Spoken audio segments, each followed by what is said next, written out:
Nah, ini ada pertanyaan lagi teman-teman. Di rumah saya gini pertanyaan. Di rumah saya menggunakan Daikin Thailand dan Thailand. Tapi dinginnya kok beda ya, Pak? Mungkin maksud dia di pertanyaan ini dia lupa nulis ya. Mungkin ada perbandingan ya. Daikin Thailand ini maksudnya di rumah saya menggunakan Daikin Thailand dan misal Sub Thailand. Mungkin gitu maksudnya ya. Cuman dia mungkin lupa nulis. Tapi dinginnya kok beda ya, Pak? Jadi dia intinya eh dia ada dua ruangan, mungkin dua ruangan dengan dua merek berbeda ya. Yang jelas satu Daikin Thailand, yang satu lagi mungkin Sub Thailand, mungkin maksud dia gitu ya. Tapi dinginnya beda. Nah, AC yang nggak dingin ini dilihat dari satu kapasitasnya ya, kapasitas ruangan sama kapasitas AC berapa PK dan ruangannya berapa ya, ruangan berapa, apakah ruangannya sama, kapasitas juga sama dua ruangan ini. Lalu pemasangan apakah pemasangannya walaupun ruangan sama, kapasitas sama, tapi kalau pemasangannya berbeda, prosedur pemasangannya berbeda ya jelas bisa menyebabkan nggak dingin ya. eh Pokoknya dilihat dari ini teman-teman, dari ruangan ya, ruangan kapasitas terhadap ruangan. Kalau misalkan kapasitas AC-nya cocok dengan ruangan, artinya di unit AC-nya ada trouble ya, ada masalah di unit AC-nya gitu. Jadi emang banyak ya penyebab AC nggak dingin itu, banyak teman-teman. Dan juga eh spare part di komponen di AC itu juga banyak. Jadi ada overload, ada dinamo fan indoor, dinamo fan outdoor, ada kapasitor, ada lagi termis, ada lagi. Nah, dari macam-macam komponen ini salah satunya rusak ya bisa menyebabkan nggak dingin ya.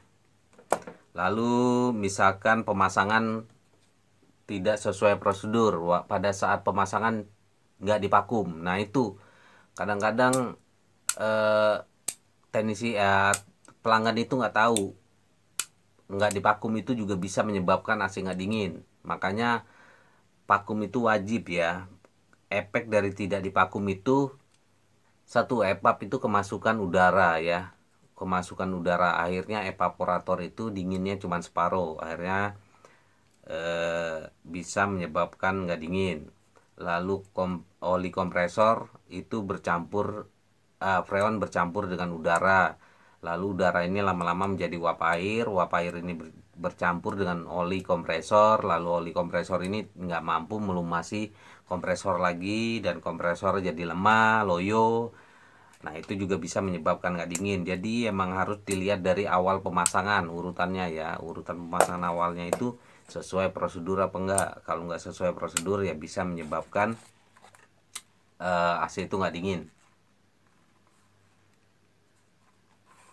Banyak banyak banget ya teman-teman yang menyebabkan AC itu nggak dingin. Misalkan fan indoornya lemah, hembusannya itu entah dinamo fan indoornya itu udah lemah, nggak ada hembusannya, jadi itu juga bisa menyebabkan nggak dingin.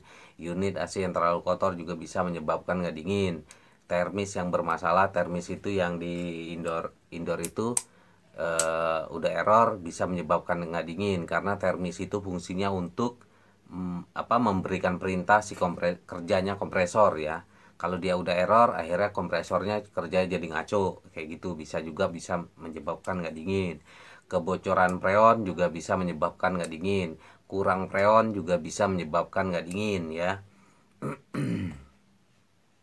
Lalu apalagi fan fan outdoor bermasalah, misalkan apa, lemah atau rusak, bisa menyebabkan nggak dingin. Kok bisa bisa menyebabkan? Iya karena kalau fan itu nggak maksimal, kompresor jadi overhead ya, jadi kompresor nggak bisa kerja. Overload yang bermasalah juga bisa menyebabkan nggak dingin. Lalu tegangan ya, tegangan voltase yang tidak stabil juga bisa menyebabkan nggak dingin. Misalkan tegangan di Indonesia itu ya, voltase di Indonesia itu standarnya itu 220 volt. Nah, di rumah teman-teman misalkan voltase atau tegangannya itu nggak stabil, entah itu 180, 170, 160, lalu naik lagi 190, turun 180, 170, 160. Nah, itu bisa menyebabkan nggak dingin ya, karena si kompresor ini nggak bisa bekerja ya, karena standarnya 220 tapi dikasih tegangan di rendah di bawahnya itu dan nggak stabil. Nah, makanya dia jadinya kompresor ini jadi panas, overhead, dan nggak bisa mendinginkan, nggak bisa mensirkulasikan freon ke indoor ya. Tuh, tegangan juga bisa. Lalu apalagi?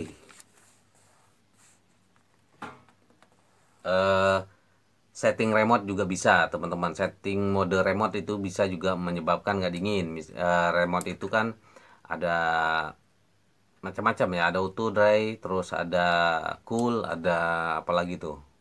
Nah, setting di remote itu mesti di posisi cool ya, posisi cool. Kalau misalkan salah setting mode remote itu, fan misalkan di mode itu ditaruh di fan, jadi indoor doang yang nyala, kompresor nggak nyala ya, nggak bisa nyala karena perintahnya, karena si indoor ini nggak ngasih perintah ke outdoor untuk bekerja. Terus apalagi yang menyebabkan AC nggak dingin? Kapasitas sudah ya, kapasitas terhadap ruangan sudah. Terus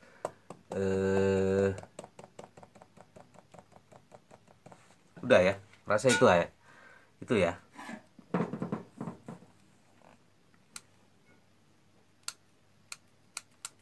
Oke, itu aja kali ya.